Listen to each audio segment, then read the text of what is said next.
언니들과 함께 책 그리고 영화를 이야기하는 언니들의 북신의 살롱 조감독입니다. 안녕하세요, 셜록입니다.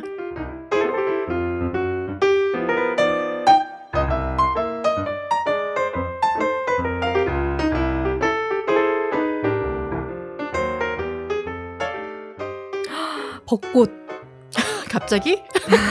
보셨어요? 아니요. 셜록님? 전 다시 3월부터 노동 모드에 들어가서 와. 지금 이슬을 맞으면서 출퇴근을 하고 있습니다. 이슬을 맞으면서 네, 도 선생님은 아니시죠? 그래서 저희 다음 주에 쌀랑회사 가게 되는 그 지리산 트레킹을 굉장히 기대하고 있어요. 아, 저희가 다음 주에 벌써 다음 주인가요? 그렇죠. 아, 지금 벚꽃 시즌이 되게 일찍 와가지고. 아니 근데 유난히 봄이 없었어요. 갑자기 여름이 된 느낌이 아니에요? 맞아요. 평년보다 10일 정도 빠르게 벚꽃이 피었다고 하더라고요. 그래서 기사를 보니까 보통 4월 한 중순쯤 해가지고 만개를 하니까 그때 맞춰서 여행 계획 세웠던 분들이 이거 다 취소해야 되나? 이러면서 다들 난리가 났더라고요. 그래서 저도 제가 오는 길에 가장 벚꽃이 만개한 그 동네가 안양천 벚꽃길이라고 네. 해가지고 유명하죠. 천 따라서 벚꽃이 진짜 예쁘게 피었거든요. 그래서 거기를 한번 쭉 걸었었는데 벚꽃 지금 한참 보셔야 될 시기입니다, 언니들. 저는 그래서 올해 유일하게 벚꽃을 볼 수 있는 기회가 다음 주에 있을 저희 지리산 트레킹 같아서 기대를 엄청 많이 하고 있어요. 지금 코스는 셜록님이 준비하고 계시잖아요. 그렇죠. 저희 85년생 및 언니들은 이제 12시간 트레킹을 준비하고 있는데 체력 준비 잘 하고 계십니까? 저는 이제 8호보다 일찍 태어났기 때문에. 진짜요?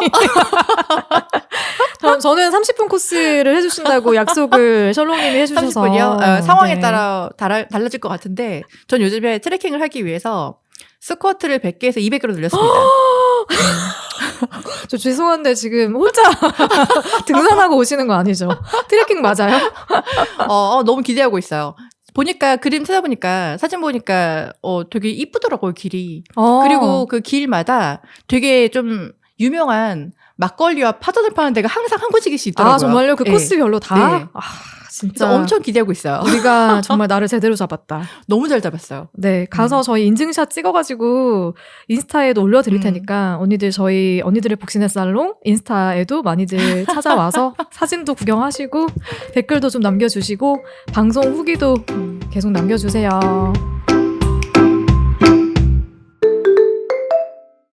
자, 4월에 언니들의 인생책, 인생영화 코너 오늘의 주인공 그린님을 소개합니다.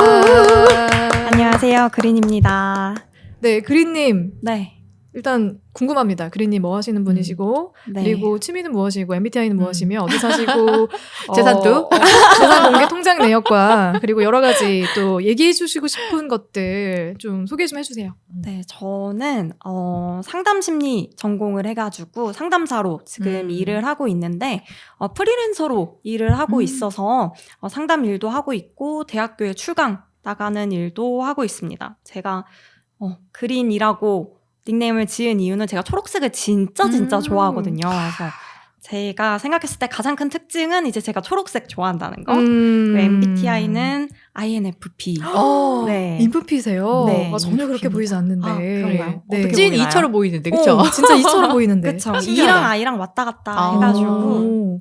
네, 그리고 제가 또 책을 되게 좋아해가지고 저 혼자 이제 문학 소녀라고 생각을 하고 있는데 그래서 취미도 책을 읽는 거고 저는 스트레스 받을 때 또 책을 많이 읽어요. 그러세요? 네, 이 정도가 저의 취미가 될 것 같습니다. 아니 근데 인프피라고 하기에는 제가 이제 소개를 받고 전화를 드렸을 때 데뷔가 목표라고 했거든요. 자기 평생 소원이 데뷔하는 거래요. 그래서 내가 뭘로 데뷔하는 거지? 뭐든 데뷔하는 게 목표라고 하셨는데 인프피라고 하기에는 근데 우리가 인프피에 대한 편견을 가지고 있는 걸 수 있어요. 아 진짜? 그럼요. 그 아이들도 다 튀고자 하는 맞아요. 마음은 네. 조금씩 있고 다만 이제 그게 자리가 마련되느냐 되지 않느냐의 차이여가지고 항상 데뷔가 꿈이었는데 오늘 이렇게 꿈을 달성하게 돼서 아주 기쁜 마음으로 달려왔습니다. 저희가 가진 첫인상으로는 확실히 ENFP에 가까우신 것 같은데. 맞아. 근데 기분이 좋으면 E가 나오기도 하더라고요. 근데 되게 신기한 게 언제부터 데뷔를 꿈꾸셨나요? 아주 어렸을 때부터 왜 TV 보면은 다들 한 번씩 꿈을 꾸잖아요. 그래서 저는 언젠가 한 번은 데뷔하지 않을까? 이렇게. 뭘로든? 네, 뭐로든 이제 나가보겠다 하고 꿈을 꾸고 있었는데 드디어 기회가 와서 네. 오늘이 첫 데뷔 맞아요? 네, 첫 데뷔입니다. 아, 데뷔 축하드립니다. 축하합니다. 아, 사과 한번 크게 줍시다. 여러분 덕분입니다. 감사합니다. 혹시 또 데뷔하고 싶은 언니들 있으면은 저 인스타나 유튜브나 팟빵 팟캐스트에 댓글 남겨주세요. 열려 있습니다, 저희는. 네, 추천해주시면 자기가 자기를 추천해도 되고, 네, 그럼 저희가 또 섭외 들어갑니다. 근데 제가 되게 신기하게도 예전에 역사상 가장 최연소 출연자 분들이 계셨었을 때도 이분의 책을 선정을 맞아요. 해가지고 제가 깜짝 놀랐었거든요. 아니 도대체 그 세대에 무슨 일이 있었던 거냐. 그러니까 의외의 선정이었죠. 네. 그때 어떤 책을 선정하셨었냐면 엄마의 말뚝을 선정을 해주셔가지고 엄마의 말뚝이 1, 2, 3, 4권까지 있더라고요. 3권까지 있었나? 그래서 3권까지 다 읽기는 힘들기 때문에 1권만 읽었던 1권만 읽고선 이야기 나눴었는데 오늘 그린님도 이분의 책을 선정을 해주셨어요. 네. 어떤 책을 선정을 해주셨죠? 저는 그 많던 싱아는 누가 다 먹었을까라는 책을 오늘 가지고 왔고요. 저는 이게 인생 책이거든요. 저한테 제가 정말 좋아하는 책인데 제가 박완서 작가님을 워낙 좋아해서 그분의 책을 여러 개를 읽어봤는데 그중에도 가장 좋아하는 책입니다. 아니 박완서 작가님을 어떻게 좋아하게 되셨어요? 그게 바로 이 책이었어요. 그래서 인생 책으로 뽑았는데 제가 박완서 작가님은 이제 교과서에서 이렇게 맞아요. 종종 단편 소설로 뵙다가 제가 20살 중반쯤에 사춘기가 한번 크게 왔었거든요. 그래서 늦게 인생을- 오셨네요. 20대 중반이요? 네, 아니 왜 이렇게 늦게 늦게 왔어요. 왔어요? 그래서 늦바람이 불어서 더 막 혼란스러워하고 방황하던 중에 이 책을 만났거든요. 근데 제가 그때 어디든 떠나지 않으면 못 살겠다 싶어서 연고 없는 캐나다로 가서 좀 6개월 정도 있었는데 근데 갔더니 너무 외로운 거예요. 처음으로 이제 독립해서 나가보니까 너무 외로워서 그 캐나다에 있는 도서관에 갔었거든요. 그때 이제 한국 책들이 몇 권 있었는데 그중에 이 책을 만나서 단숨에 읽고 사랑에 빠졌던 책인데 이 책이 작가님이 얼마나 사랑받았는지를 되게 자세히 묘사해준 그 부분이 진짜 인상적이었고 박적골에서의 네. 삶을 그게 진짜 인상적이었어요. 그리고 제가 또 한창 힘들었을 시기에 만난 책이어서 작가님도 이 안에 얼마나 힘들었었는지 이런 얘기들이 좀 담겨져 있잖아요. 그래서 그걸 읽으면서 다 쉽지 않구나. 다 힘들게 살아가는구나. 그런데 해내는구나 하는 위로를 제가 되게 크게 받았어요. 그래서 이 책을 가장 좋아하는 인생책으로 꼽고 있습니다. 아, 근데 인생책이 될만 하네요. 먼 타국에서 또 타지에서 가장 외로울 때 이 책을 만났으면은 느꼈을 것 같고, 그렇게. 저도 사실 엄청난 문학소녀잖아요? 문화소녀인가요? 문학소녀. 발음이 이렇게 안 좋았나요? 문학소녀. 문학소녀인데, 저도 사실, 전 박경리 작가님, 박완서 작가님 되게 좋아해요. 네, 토지 매니아라고 하셨습니다. 그쵸. 네. 작가는 박경리 박완서지. 근데 저도 어렸을 때, 그러니까 저는 사춘기도 없었다고 생각하는데, 뭔가 중고등학교 때 그 박완서 작가님의 작품을 볼 때, 내가 너무 행복하게 살고 있구나라는 걸 사실 좀 많이 좀 느꼈던 것 같아요. 작품을 보면서. 그리고 분명히 내가 느끼는 향수도 되게 다른 거지만, 나의 어린 시절, 그리고 나도 어떤 역사에 서 있다, 내 인상이라는 역사 한가운데, 더 잘 나가야겠다라는 생각을 좀 많이 했던 작품 같아요. 저희가 엄마의 말뚝을 하면서 작가님에 대한 소개를 간단하게 드렸지만, 다시 한번 소개를 드리자면, 박완서 작가님은 1931년생이고요. 그 시대에는 굉장히 어려웠었죠. 여자가 공부를 한다는 게 굉장히 어려운 일이었었잖아요. 흔하지 않은 일이었었는데 홀어머니 밑에서 오빠와 함께 서울로 상경을 해가지고 소학교를 다니고 지금의 국민학교 그리고 이제 고등학교까지 졸업을 하고 대학까지 입학을 했던 그 시대의 신여성 정말 말 그대로 신여성이었던 작가님이시고요. 그리고 1970년에 여성 동화 장편소설 공모에 남옥이 당선돼서 40의 나이에 문단에 데뷔를 했습니다. 굉장히 늦게 데뷔를 한 거죠. 그럼에도 불구하고 굉장히 많은 사람들에게 회자되고 또 사랑받는 그런 작가로 이름을 알리고 있죠. 근데 결혼을 하셔서 자녀도 일남 4녀나 두셨더라고요. 네, 그래서 이 책 뒤에 보면은 작품 해설에 대한 얘기가 나와 있는데 그때 따님이 또 아마 박완서 작가님이랑 같은 학교, 대학교에 입학을 해가지고 수업을 들었던 당시 기억들을 뭐 에세이 같이 출간을 했었나 봐요. 그래서 그 얘기도 뒤에 좀 잠깐 나오는데 여튼 제가 볼 때는 학자 집안이다.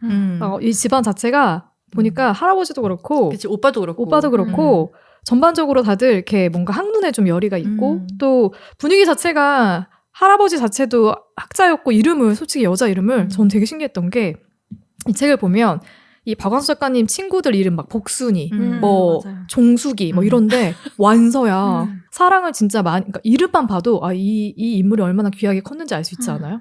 그래서 저는 이름부터 되게 부러웠는데 사랑을 굉장히 많이 받고 자랐고 그 기억들을 또 이 책으로 써냈다라는 거 그 얘기를 좀 먼저 드리고 싶고요. 그 많던 시간은 누가 다 먹었을까라는 제목은 아마 다 아실 거예요. 맞아요. 다 아실 거예요. 사실 책보다 제목이 더 유명한 네 그런 소설인데 저는 되게 궁금했던 게 싱하가 뭐지? 싱하가 뭐지? 그런 생각했었거든요. 싱하를 본 적 있어요? 두 분은? 저는 본 적이 없고 아마 봤어도 뭔지 몰라가지고 그냥 넘어가지 않았을까. 그래서 저도 이게 인터넷으로 쳐서 아 이게 풀이구나 하고 알았어요. 저도 그냥 풀이구나라는 거 말고 사실 어렸을 때 마당에 아카시아 나무가 있어서 그냥 따먹었던 기억은 나는데 아카시아 나무가 있으면 그 옆에 또 핀다고 하더라고요. 그런 게. 근데 있지 않았을까? 근데 그냥 모르고 넘어갔을 것 같아요. 아니 어렸을 때 싱하 같은 그런 추억을 나의 추억을 계속 뭔가 되새기게 하는 그런 식물이나 뭐 대상이 있지 않았어요. 저는 초등학교 때 제가 등교하는 길에 사루비아 사루비아 아세요? 네. 사루비아 꽃들이 쫙 심어져 있는데 그걸 따서 먹으면 꿀이 나와요. 근데 그게 농약을 쳐서 키우고 있는 식물들이어가지고 애들이 맨날 그걸 따먹으니까 한번 초등학교 때 교장 선생님이 방송을 하셔가지고 오는 길에 사루비아 따먹는 학생들 따먹으면 안 됩니다. 막 이러면서 농약이 쳐져 있으니까 조심하라고. 약간 이러면서 근데 애들 그때 다 따먹었거든요. 그래서 사루비아가 생각이 나는데 아마 지금은 없을 거예요. 지금은 보기가 힘들 거고 심지도 않을 거고. 그리고 이름도 모를걸요? 모를 거예요. 예. 저한테는 약간 싱하 같은 대상이 사루비아가 있었었는데 여기서 저도 사진 막 찾아보니까 싱하가 실제로 봐도 모르겠는 네. 모양이더라고요. 다른 식물들하고 거의 비슷하게 생겨가지고 근데 보니까 뭐 데쳐서 무쳐서 먹기도 하고 생으로 쌈 싸 먹기도 하고 뭐 샐러드도 만들어 먹고 뭐 그런다고 하는데 여튼 여러분 싱하 한번 찾아보세요. 이 책 읽어보실 거면은 싱하 한번 찾아서 어떻게 생겼는지 보시는 것도 근데 저는 이 책 읽기 전에는 싱하가 뭔지 잘 몰랐고 그리고 실제로 봤어도 몰랐던 식물이어서 다시 싱하를 찾아보게 하는 것만으로도 도움이 됐네요. 책을 읽는데. 네. 그러면 그 많던 싱하는 누가 다 먹었을까에 대한 줄거리 소개부터 그린님께서 해주시면 좋겠습니다. 네. 이 책은 박완서 작가님의 자전적 이야기가 담긴 소설이고요. 작가님은 이런 글을 소설이라 불러도 되는지 모르겠다. 순전히 기억력에만 의지해서 써보았다고 설명을 덧붙이셨습니다. 이 책은 1930년대 박적골에서 보낸 행복했던 어린 시절의 모습으로 시작이 됩니다.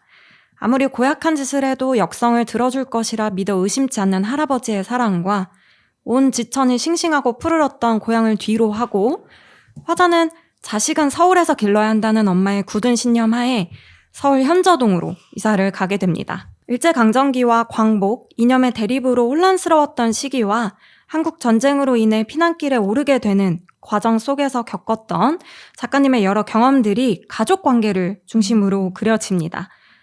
이 과정 속에서 화자의 가족들은 여러 번 이사를 다니고 오빠의 결혼으로 새 식구를 맞이하기도 하고 또 친척을 잃기도 합니다. 전쟁을 피해 현저동으로 되돌아간 화자는 자신에게 찾아온 이 고약한 우연들을 글로 써내겠다고 다짐을 하는 모습으로 책이 끝이 납니다.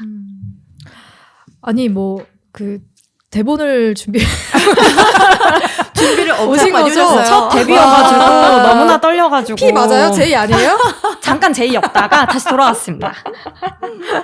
이게 소설이 보니까 크게 나라는 인물을 중심으로 박적골에서 행복했던 유년 시절 그리고 서울 현저동으로 이사하는 그 과정 그 안에서 일제시대에서 또 여러 어려움 부침을 겪었던 순간들 혼란스러웠던 광복과 한국전쟁의 시기들이 이렇게 순차적으로 다뤄지고 있거든요. 근데 저는 첫 번째로 그냥 가볍게 한번 질문 드려보고 싶은 게 이 화자가 시간이 오래오래 지나도 이 박적골에서의 좋았던 추억들을 잊지를 못해요. 그래서 두 분에게도 혹시 이런 화자의 박적골과 또 같은 장소? 추억의 장소? 경험들이 좀 있는지 그 질문을 먼저 한번 드려보고 싶어요. 저는 시골에 대한 애정은 없어가지고 이제 화자가 그리워하는 박적골과 같은 장소는 없지만 제가 캐나다에 잠깐 갔었다고 말씀을 드렸는데 그때 로키 산맥 여행을 갔었거든요. 근데 그게 너무너무 좋았어요. 로키 산맥? 말로만 듣던. 네, 그래서 거기를 한 번 가고 한 번 또 가고 언젠가 또 한 번 가지 않을까? 이렇게 제가 생각하고 있는 곳인데 거기서 진짜 어마어마한 자연과 광활한 자연 앞에서 제가 그때 겪었던 고민들과 역경들, 세상이 나를 어떻게 이렇게까지 시련을 주나 이런 생각들이 정말 사사롭구나 하는 생각이 좀 들었어요. 그 자연 앞에서. 네. 그러면서 그게 되게 위안이 되더라고요. 잘 지나갈 것이다 이런 느낌이 들어서 그때 위안을 되게 많이 받아서 제가 힘들 때 계속 그리워하고 언젠가 한번 또 가고 싶다 이런 생각이 드는데 그때 일행은 아니었는데 옆에 계셨던 한국인 어머님이 산맥이 이렇게 엄마처럼 이렇게 안아주는 느낌이라고 품어주는 느낌이다 이렇게 표현이 너무 좋다. 네, 표현을 하셨고 정말 그런 느낌이 들었거든요. 그래서 저는 그 로키 산맥을 이렇게 박적골과 같이 좀 그리워하고 있지 않나 이런 생각이 들었습니다. 와, 그러니까 이렇게 사람이 영향을 받는 게 다 달라요. 다르구나. 저는 사실 로키 산맥 갔을 때 내가 왜 여기 있어야 되지? 왜냐면 전 자연에 좀 감명을 받는 스타일이 아니어서 그랜드 캐년 갔을 때도 이 협곡인데 이거 뭐? 진짜 약간, 뭐에 감명을 받아요? 저는 약간 대도시, 인간이 만든 뭔가 문명, 약간 이런 거에 좀 감명 많이 받아서 진짜 신기하다. 저는 약간 뉴욕이나 홍콩 좋아하는데 그래서 저한테는 약간 사실 박적골 같은 느낌이 저한테는 홍콩이에요. 홍콩이요? 네, 왜냐면 저는 이제 사실 살롱에서 많이 말씀을 드렸었는데 제가 처음으로 아까 두 번째로 간 거였죠. 그러니까 처음으로 친구랑 둘이 여행을 간 게 고등학교 1학년 때 홍콩이었어요. 근데 그 당시에 영국령이어서 중국으로 받아가기 전이었어요. 근데 그 여행이 저한테 가족들과 가는 여행이 아니라 친구랑 둘이 처음으로 가서 제가 계획을 다 하고 제가 다 부딪히고 실수도 하고 뭔가 너무 많은 자극을 받았던 여행이었던 거예요. 근데 길을 잃어버렸던 거. 그래서 홍콩대학교 가는데 백발의 할아버지한테 길을 물었는데 너무 섹시한 영국식 영어를 고사해서 저 할아버지 나만 섹시하냐? 약간 이런 친구들과 나왔던 대화들. 그리고 유덕화하고 장구역을 정말 좋아해서 그 집 앞에 가서 계속 기다렸거든요. 살고 있는 집이요? 네. 진짜? 그래서 계속 기다리고 당연히 못 만나고 소속사 연락해서 만날 신기하다. 수 있냐. 그때 막 되게 적극적이구나. 두려운 게 없었으니까 그렇게 하고 그냥 모든 그런 기억들이 갔다 오고 나서 제가 자신감이 되게 많이 생긴 거예요. 그리고 자극이 정말 많이 돼서 저한테는 뭔가 홍콩은 저한테 자신감을 주는 도시. 그리고 오면서 항상 생각했던 게 돌아오면서 나 꼭 성공해야지. 그 생각을 좀 많이 했던 도시라서 제가 힘들거나 뭔가 자극받고 싶을 때는 홍콩을 좀 자주 갔던 것 같아요. 그렇구나. 그런데 사실 이제 막 시위도 그렇고 코로나도 그렇고 뭔가 자꾸 홍콩을 갈 수 없는 상황들이 생기면서 지금 안 간 지 3년이 넘었거든요. 그립습니다. 홍콩 그래서 계속 홍콩이랑 마카오. 저는 마카오는 제가 근무를 했던 곳이라서. 싱가포르. 같이 사실 많이 추억이 있는 곳이긴 한데 그래도 홍콩을 참 잊을 수가 없어요. 와, 진짜 기회가 되면 홍콩 가이드 한번. 그럼요. 해주시면. 따라만 오세요. 진짜. 근데 지금의 느낌은 사실 중국에 좀 가까운 느낌이어서 많이 그때 느낌이 났나요? 네. 그렇구나. 아니, 저한테는 사실 저는 고향이 전주니까.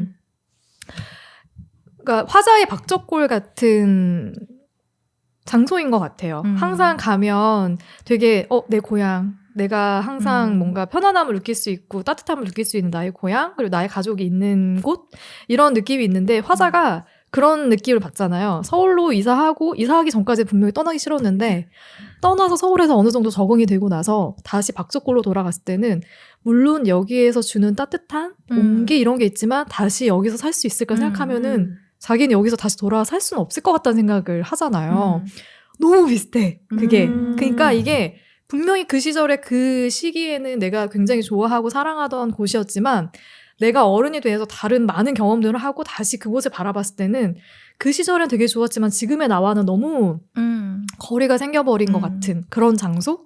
그런 추억의 장소들이 되게 전주에 많이 있거든요. 근데 그것도 박완서 작가가 좀 있지 않아요? 책 속에서도 내가 시골 사람인데 박적골에서 또 서울 왔을 때 그 나름의 또 뭔가 부심이 좀 있는 것도 전 느껴지고 또 박적골에 갔을 때는 내가 서울에서 산다는 걸 좀 자부심도 느껴지고 그런 양쪽의 감정들을 다 느껴볼 수 있죠. 책을 읽으면은.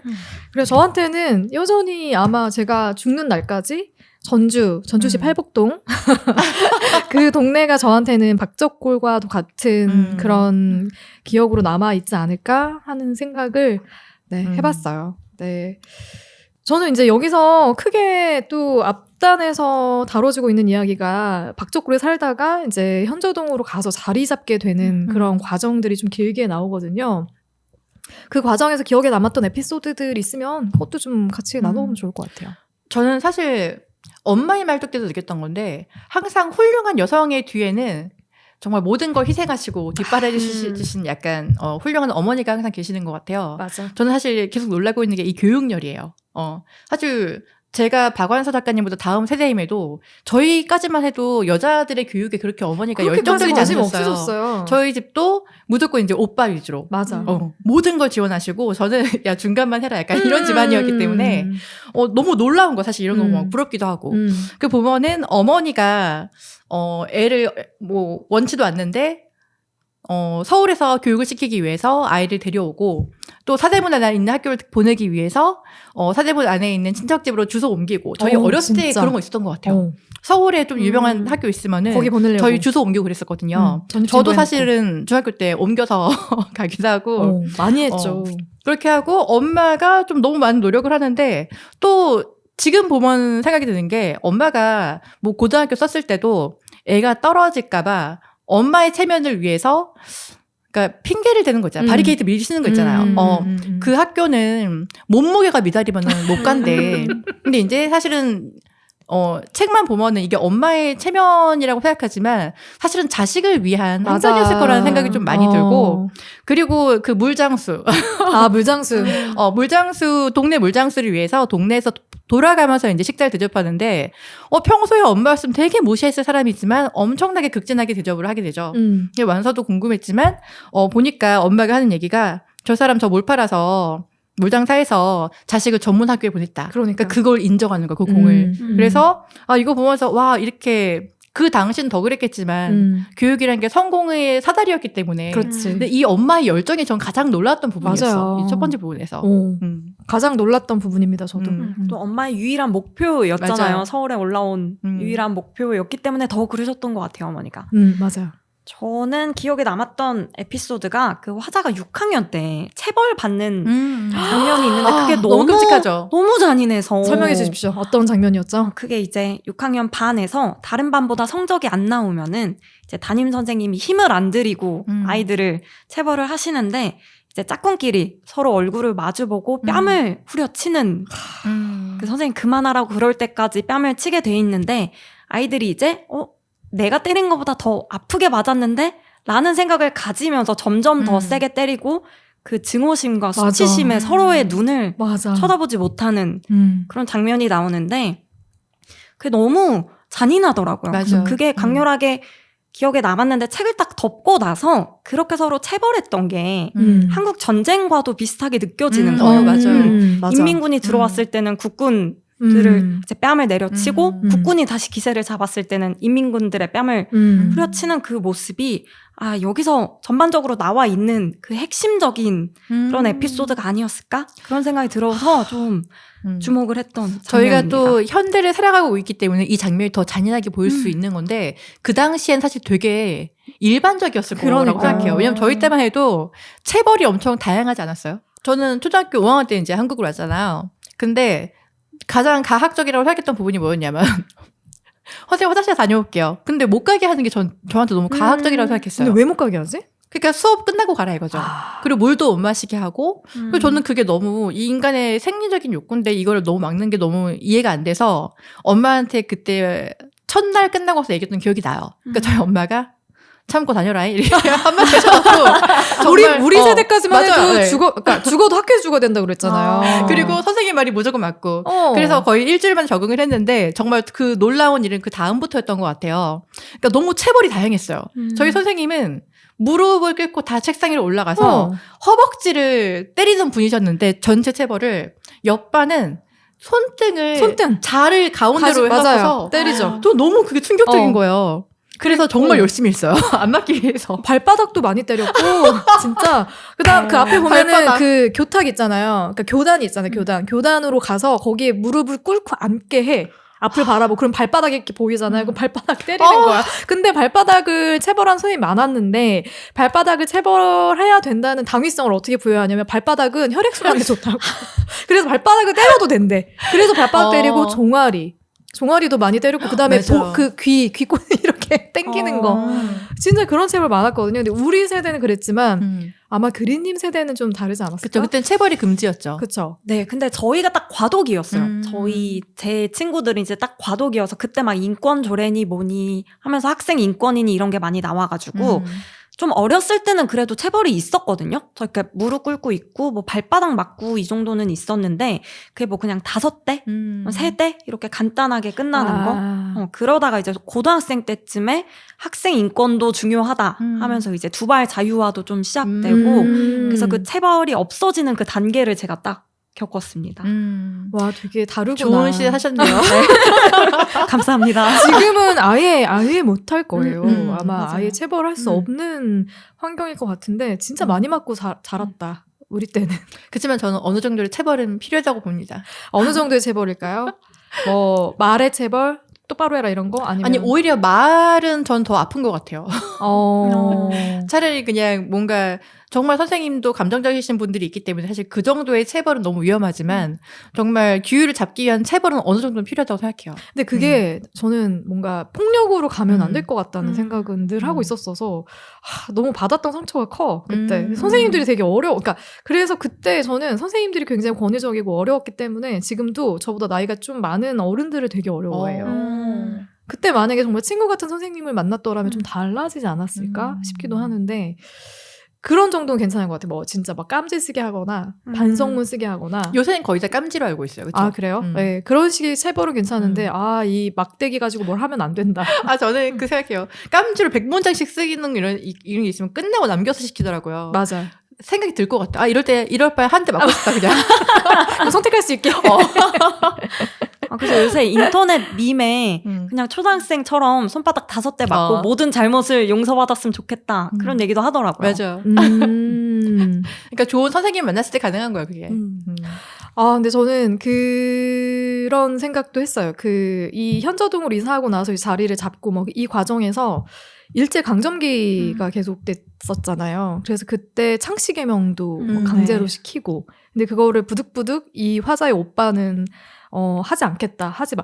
그것도 좀 저한테는 좀 낯설었던 것 같은 게 이게 보통은 윗어른들이 예를 들면 아버지가 돌아가셨으면 뭐 큰아버지 혹은 작은아버지를 중심으로 의사결정이 진행될 거라고 생각했는데 이게 큰아들의 큰아들 이런 식으로 이렇게 대를 이어서 의사결정을 그들이 내리는 것. 나이가 많더라도 그렇기 때문에 나이가 많더라도 어쨌든 나이가 어린 조카가 내리는 의사결정에 따라가는 그 가정의 분위기 이런 것도 저한테는 좀 생소했었던 것 같고. 맞아요. 저는 그냥 그 창씨 개명이 되게 신기했던 게 분명히 숙부님도 그렇고 그 오빠도 창씨 개명을 안 해서 본인들이 겪는 불이익도 있었고 불편함을 확실히 피력을 했음에도 할아버지가 돌아가셨음에도 그걸 고수를 하더라고요. 근데 그게 되게 저한테 인상 깊었던 게 실제로는 사실은 내가 부당하다고 생각했다고 우리 집안에서 그걸 확 바꿀 것 같지만 그걸 고수하게 될 수밖에 없는 것 같아요. 왜냐면 이게 나의 그냥 뭐 가족이고 또 조상의 뜻이면은 나도 그걸 바꾸는 게 죄책감이 들 것도 같고 심지어 나중에 해방이 돼서 친일파들 막 동네 청년들이 와서 다 망가뜨리고 네, 보시고 하고 할 때 완서의 생각이 정말 너무 재밌었어요. 아니 우리는 창씨 빨갱이라고 다 이렇게 막 부시고 있지만 우리 당하고 있지만 지들 다 창씨개명해서 다 일본 이름 이토고 너는 이토고 그러니까 우린 창씨개명도 안 했는데 네. 왜 이걸 당하고 있어야 되냐. 그렇지. 그렇게 아득바득한 게 너무 기준이 이해가 뭐냐. 됐어요. 저는 그때 이제 오빠가 창씨 개명을 반대를 하잖아요. 그때 좀 불안했던 것 같아요. 그러니까 오빠에 대한 설명이 좀 유약하고 맘씨 여린 사람이다 이런 얘기를 하는데 오빠 창씨 개명을 반대한다 이런 얘기가 나오면서부터 뭔가 신념을 지키기 위해서 무언가 노력을 할 것 같은데 성공하지 못할 것 같은 인물이다 이런 생각이 들어서 저는 그때 창씨 개명을 고수한다 했을 때 하지 않으려고 고수한다 했을 때 이 오빠한테 무슨 일이 있겠구나 그런 생각이 들었던 게 저는 기억에 좀 남았습니다. 제가 궁금한 게 하나 생겼는데 심리학적인 관점에서 네. 이 화자의 오빠와 화자는 어떤 성향, 어떤 캐릭터라고 분석을 할 수 있는 거죠? 좀 많이 다르죠? 이 두 인물이. 네. 우선은 제가 봤을 때는 환경은 똑같은데 둘의 모습은 다르잖아요. 그래서 기질적인 차이가 있지 않나 생각을 했습니다. 성격이라는 거는 기질이 환경과 상호작용해서 너무 지금 수업하는 너무 재밌어요. 갔다가도 잠깐. 그래서 환경과 상호작용해서 만들어지는 게 성격이거든요. 그래서 성격은 후천적인 부분이 많아서 수정할 수 있는데 기질은 타고 태어나기 때문에 네, 그게 이제 수정이 안 된다라고 이제 과학자들이 심리과학자들이 얘기를 하는데 그래서 그냥 타고 태어나기를 이제 오빠는 좀 유약하고 감정적인 것들이 조금 더 강하고 순한 기질이었고 이제 둘째 완서. 네, 완서는 여기서는 이름이 안 나왔던 것 같아요. 그냥 마지막에 나오죠. 중간에. 중간에 나오는구나. 그래서 이 둘째는 뭔가 좀 강단 있고 자기 고집 있고 그런 기질이 좀 많이 보이지 않았을까 그렇게 생각을 그렇다면 했습니다. 이 둘의 MBTI는 무엇이었을까요?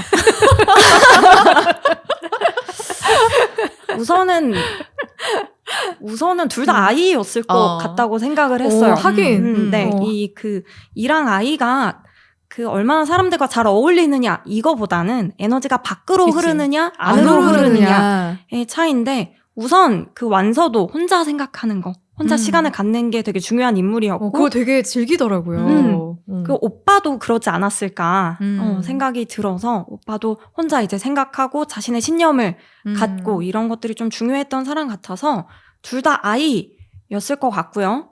뒤는 이제 제가 다음 기회에 말씀드리도록 하겠습니다. 저 왠지 박완서 작가님 인프피 같아요. 인프피 같아요? 네. 그래, 인프피 느낌 있다. 그렇지. 뭔가 좀 즉흥적이야. 뭔가 계획이 있지 않아. 그냥 학교 가고 싶으면 가고, 공부하고 싶으면 하고.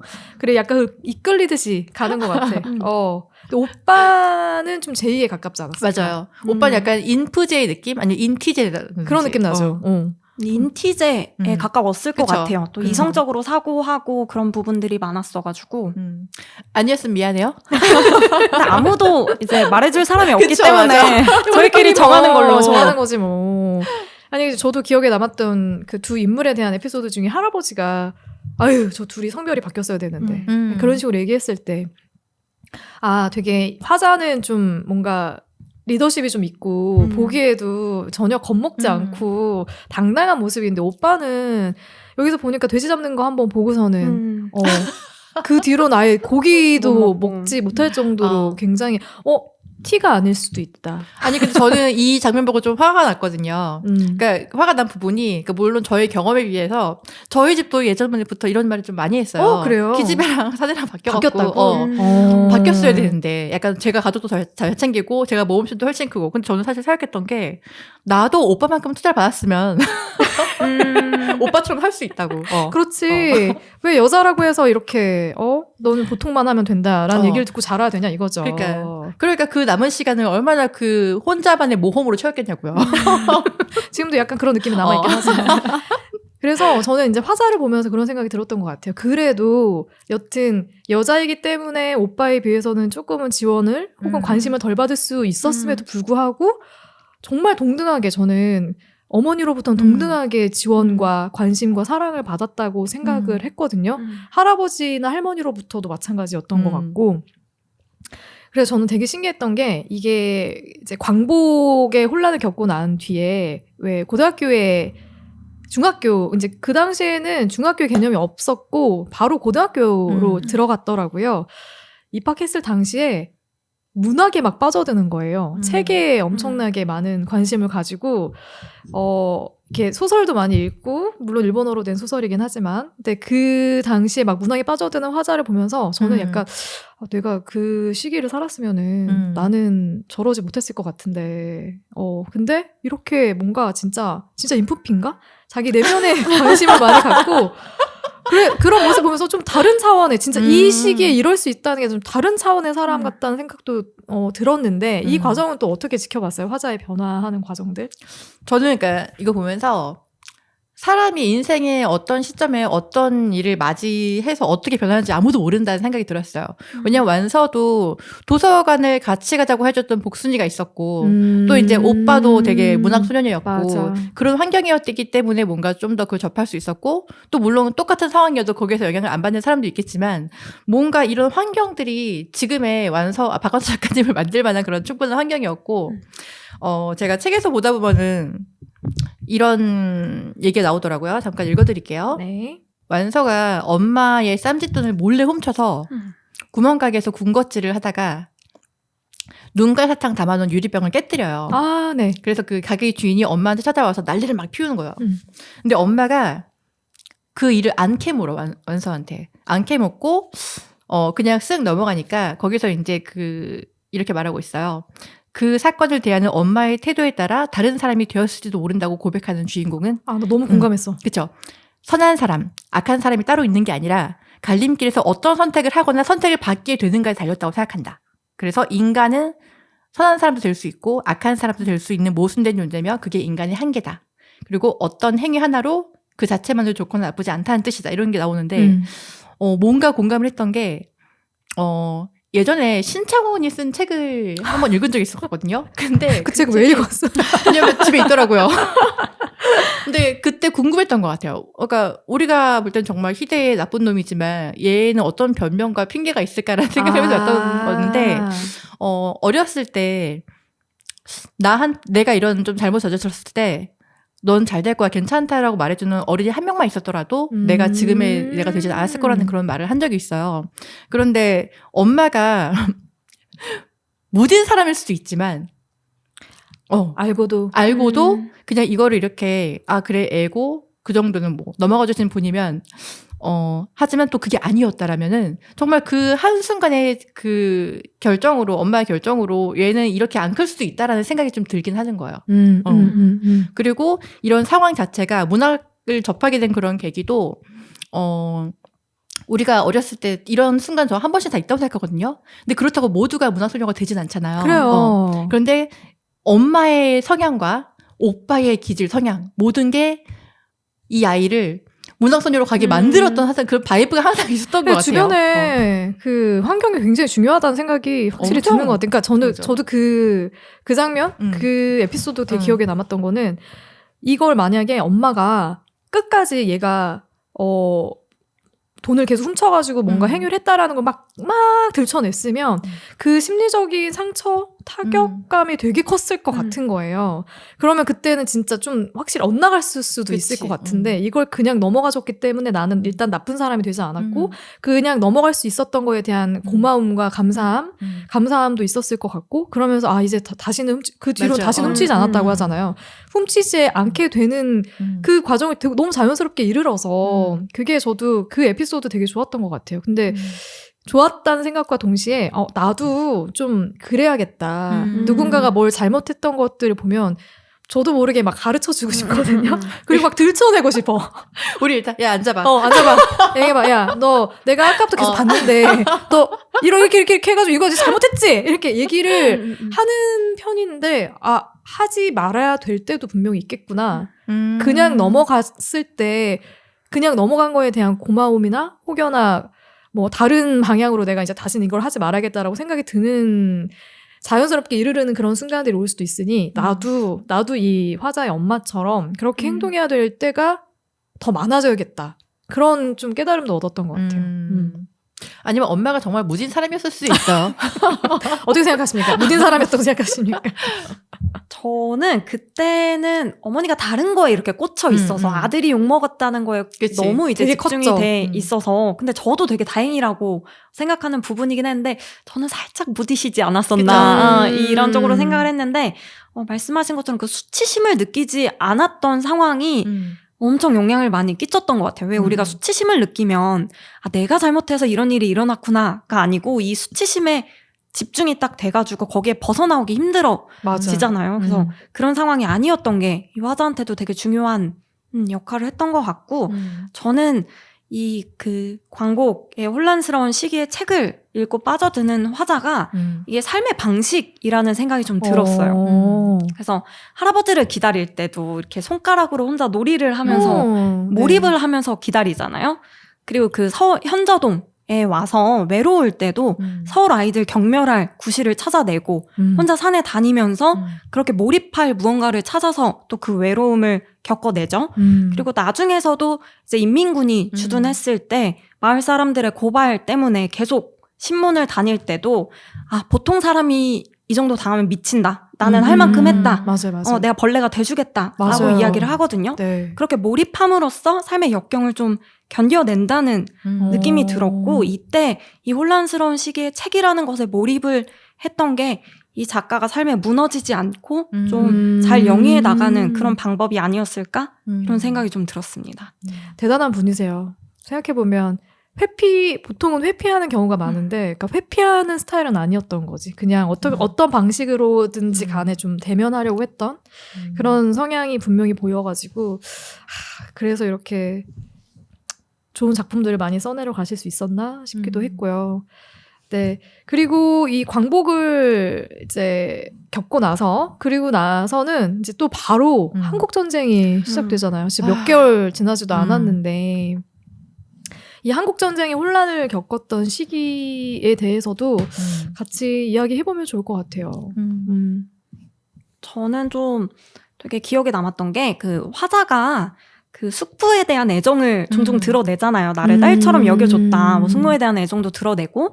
근데 이제 한국 전쟁 과정에서 이제 숙부가 사형을 당하는데 그 과정이 되게 무미건조하게 지나가는 거예요. 그냥 이런 일이 있었다.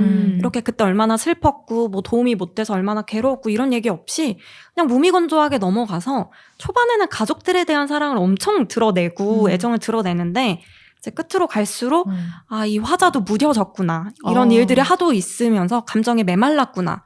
이런 것들이 좀 보여지는 구간이어서 그렇게 느끼셨구나. 네, 초반과 후반이 좀 이렇게 바뀌었다. 화자가 이렇게 심경의 변화가 있었다. 이런 걸 좀 보여주는 대목이었다고 생각이 들었어요.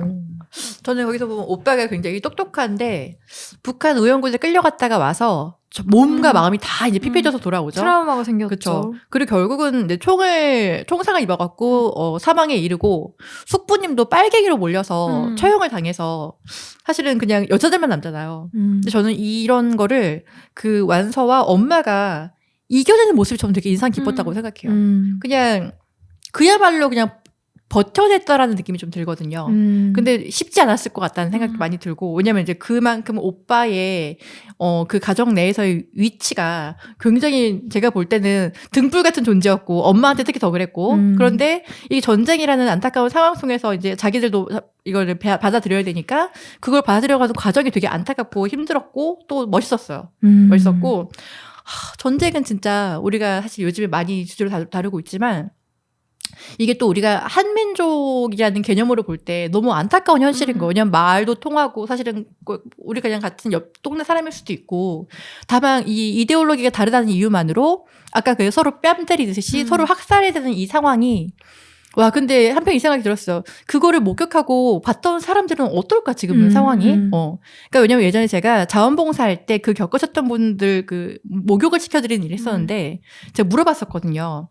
이게 제일 궁금했던 게, 여성들은 이제 사실 한 달에 한 번 생리현상도 있고 생리도 있고 하니까 어떻게 해결하셨냐, 그 피난 중에. 그랬더니 너무 그 고통을 받는 상황이 되면은 생리가 안 나온대요. 그래서 아예 그냥 생리가 없었다고. 그 긴 시간 동안 모든 여성들이.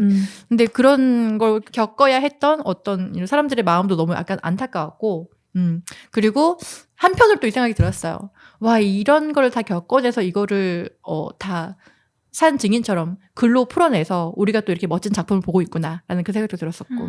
그러니까 이 상황에 대해서 저는 좀 되게 마음이 아팠던 게 있는데, 이 가족들이 보면 뭐 의도하지 않게 이제 박적골에 남아있던 큰아버지는 일본인들의 앞잡이가 될 수밖에. 왜냐면 그때 당시에 면사무소에서 일을 하고 있었는데 수탈을 계속 했었어야 했잖아요, 식량을. 그래서 한국인을 앞세워가지고 수탈을 했었어야 되니까 그 마을에 살고 있는 사람들의 속속들이 잘 알고 있는. 그래서 큰아버지는 일본인의 앞잡이가 될 수밖에 없는 상황이었고, 그 다음에 광복 이후에 그것 때문에 동네 청년들에게 뭐 집도 다 약탈당하고 뭐 손가락질도 받고 하는 아픔도 겪잖아요.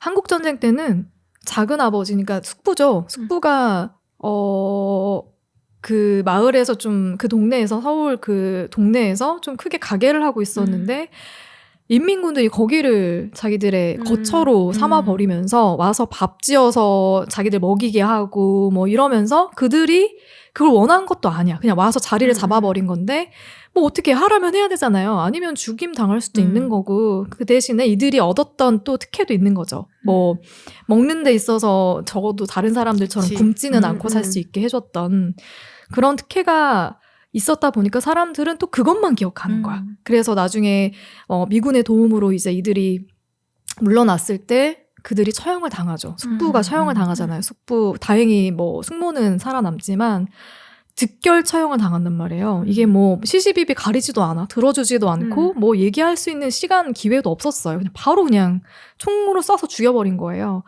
근데 그런 상황들을 겪으면서 작가가 이런 글을 썼거든요.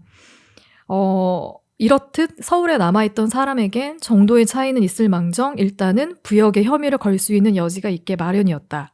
비록 그들이야말로 서울을 사수하겠다는 정부의 말을 액면 그대로 믿은 순수한 양민이었다고 해도 말이다. 정상은 참작되지 않았다. 부역에 대해 한 점 부끄러움도 없이 결백하다고 주장하기 위해서는 한강 다리를 건너 피난을 갔다 왔다는 게 제일이었다. 그래서 자랑스러운 반공주의자 내에서도 도강파라는 특권 계급이 생겨났다. 시민들은 안심하고 생업에 종사하라고 꿰어놓고 떠난 사람들 같지 않게 안하무인이었다. 어쩌면 자기 잘못에 대한 자격지심 때문에 선수를 치느라고 그렇게 위세를 부리고 있는지도 몰랐다. 그렇지 않고서야 친일파의 정상은 그렇게도 잘 참작해주던 그야말로 성은이 하해와 같던 정부가 부역에는 그다지도 지엄할 수가 없는 노릇이었다. 저는 이게 너무 공감이 됐거든요. 생각해보면 그냥 친일했던 사람은 친일파예요. 근데 북한의 그런 인민군의 어떤 사상을 받아들이고 그 사상에 대해서 뭐 치열하게 고민하고 토론했던 사람들은 빨갱이에요.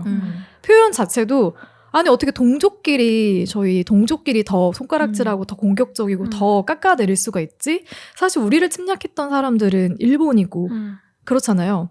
근데 지금도 여전히 친일파의 후손들은 정말 잘 먹고 잘 맞아요. 살고 있는데 얘기도 잘 안 꺼내잖아요. 그들 재산 환수해야 된다라는 말 쏙쏙 들어가고 지금 이미 너무 잘 살고 있고 여전히 간첩들 때려잡아야 된다는 얘기는 정말 많은 기사를 통해서 계속 생산되고 있고, 그런 걸 보면은 도대체 이 프레임은 누가 만드는 것이고, 그리고 어디까지 그러면 부역자로 보고 청산을 해야 될 과거로 볼 것이며, 지금도 이제 일본과의 여러 외교 문제들이 좀 불거지고 있는데 우리 동족끼리 예를 들면 북한에 대한 문제만큼은 정말 지금 아주 예민하게 받아들이고 있고 막 이런 상황들은 우리는 어떻게 바라보고 어떻게 평가해야 되고 어떤 목소리를 내야 되지? 약간 그런 생각 계속 들었던 것 같아요. 진짜 반에 서로 학생들이 뺨을 때렸던 그 순간이 계속 이런 곳에서 겹쳐져서 보이는 것 같아요. 저는. 참 우리 시대는 그래도 약간 선택이라는 걸 우리가 주어지는 세대니까 사실은 행복하다고 할 수는 없지만 이 책에서만큼은 이 시대에 올분을 쏟아낼 뭔가 희생양들이 항상 필요했던 것 같아요. 근데 그게 숙부였을 수도 있고, 하지만 숙부의 입장으로 보면은 그게 내 가족을 지키기 위한 방편일 수도 있었는데 그게 친일파라고 과연 불릴만 한 것이었나라는 생각이 또 해보면은 너무 약간 억울한 감도 있을 것도 같고 참 모르겠어요 이거는. 그 상황이 너무 급변하잖아요. 막 국군 들어왔다, 인민군 들어왔다.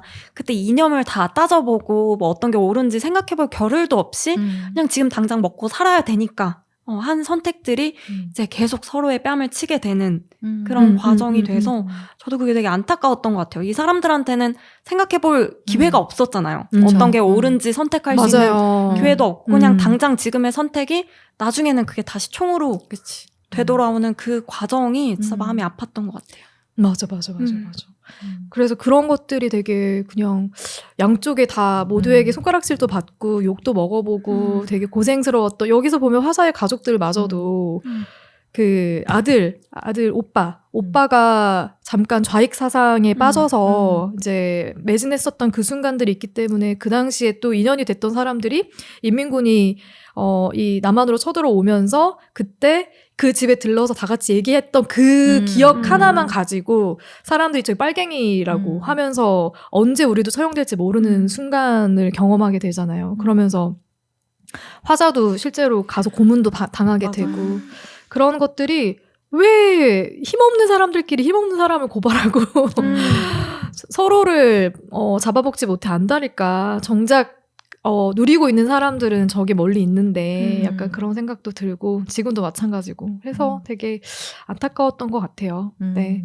그리고 거의 이제 이 소설의 말미로 가면서 피난을 가게 되잖아요. 아까 잠깐 읽어드렸던 그 구절에도 있었지만 피난을 갈 때 다 같이 가지 않고 남아있는 사람들에 대해서는 또 빨갱이라고 그렇게 오해를 받을 수 있기 때문에 어머니가 내리는 결정이 있어요. 다시 오빠도 막 술에 실어가지고 화자를 밀게 하고 애가 둘이나 있는 또 새언니는 애를 막 양쪽에 막 매가지고 싸들고 가고 막 짐 챙겨서 막 피난을 가는 척 하다가 다시 현저동으로 돌아가서 숨게 되는 그런 상황들이 있거든요. 예, 서술이 되고 있는데 이렇게 사람들이 모두 피난을 간 상황에서 결국 서울에 남게 되는 화자가 자신의 경험을 나는 이걸 내가 목도한 이 상황들을 다 글로 써내려 가겠다라고 각오를 다지게 되는 결말. 이 결말은 또 어떻게 다가왔는지.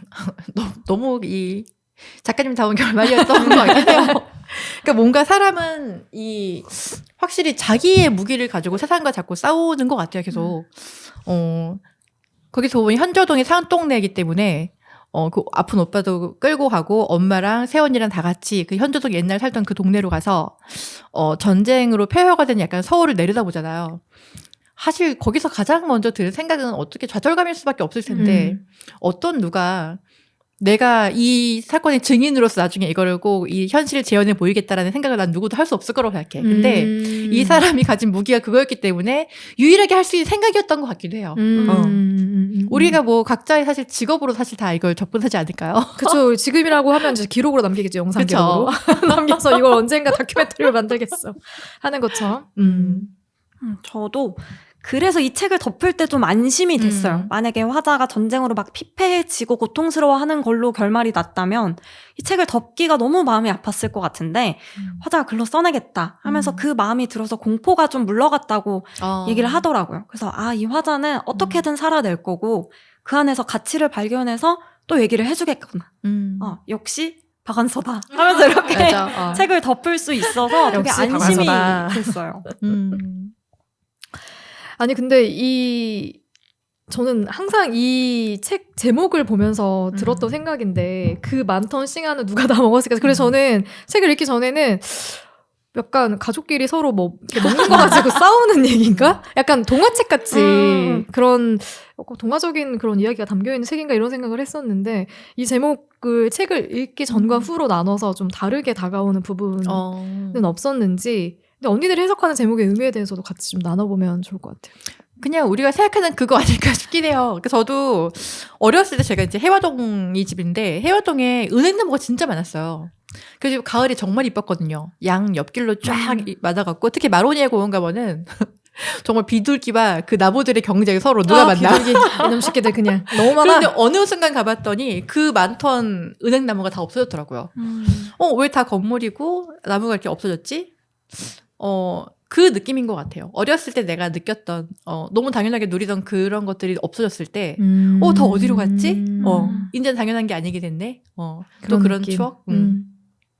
저는 아까 동화적이라고 말씀하셨는데 저도 딱 보자마자 누가 내 치즈를 옮겼을까 하는 이런 그 동화책 느낌으로. 있잖아요. 그래서 누가 이렇게 뭘 갖다 옮겼나 이런 생각이 들었었는데 처음에는 보면서 그냥 고향에 대한 그리움을 얘기한다 하는데 맨 초반에 얘기해 주셨죠. 근데 시골에 눌러 살려면 못 살 것 같았다 이렇게 얘기를 하더라고요. 그래서 고향이 아니고 그냥 오롯이 사랑하는 것만이 일이었던 그 어린 시절의 그 시간들. 그래서 화자가 계속 그 많던 사랑이 어디 갔지? 그 사랑의 순간들은 다 어디 갔지? 이렇게 좀 찾아 헤매는 듯한 느낌이 들었어요, 저는. 그러니까요. 그래서 이 책을 제목만 봤을 때랑 실제로 읽고 나서랑 느낌이 너무 달라졌다니까요.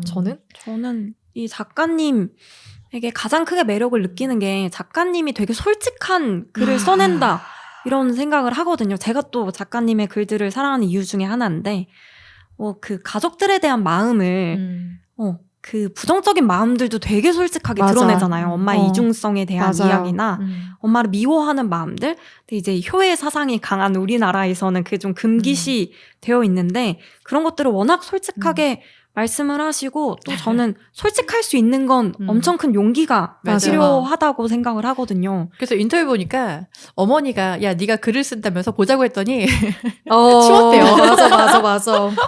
맞아. 저도 그거 본 것 같아요. 그러니까 어머니가 또 보지 않았으면 좋겠는 그런 정도로 솔직함이 담겨 있는 그런 책이어서 그럴 수 있겠네요. 박원 작가님의 매력은 또 그런 솔직함이 무기가 될 수도 있겠네요. 네, 그럼 우리 그 많던 시간은 누가 다 먹었을까로 이야기 나누는 시간 여기까지 마무리를 해야 될 것 같고요. 다음 주에는 저희가 좀 결이 다른 이 책과는 결이 사뭇 다른 영화를 선정을 해주셨어요. 네. 어떤 영화죠? 헤어질 결심입니다. 그러면 우리 혜준과 설의 심리에 대해서 다음 주에 좀 썰을 많이 풀 수 있는 걸까요? 그리고 MBTI 제가 열심히 준비해 오겠습니다. 좀 개봉한 지는 지났지만 많은 매니아들이 N차 관람을 했던 영화, 화제가 됐던 그 영화 박찬욱 감독의 헤어질 결심으로 다음 주에 저희는 다시 찾아오겠습니다. 다음 주에 만나요. 안녕.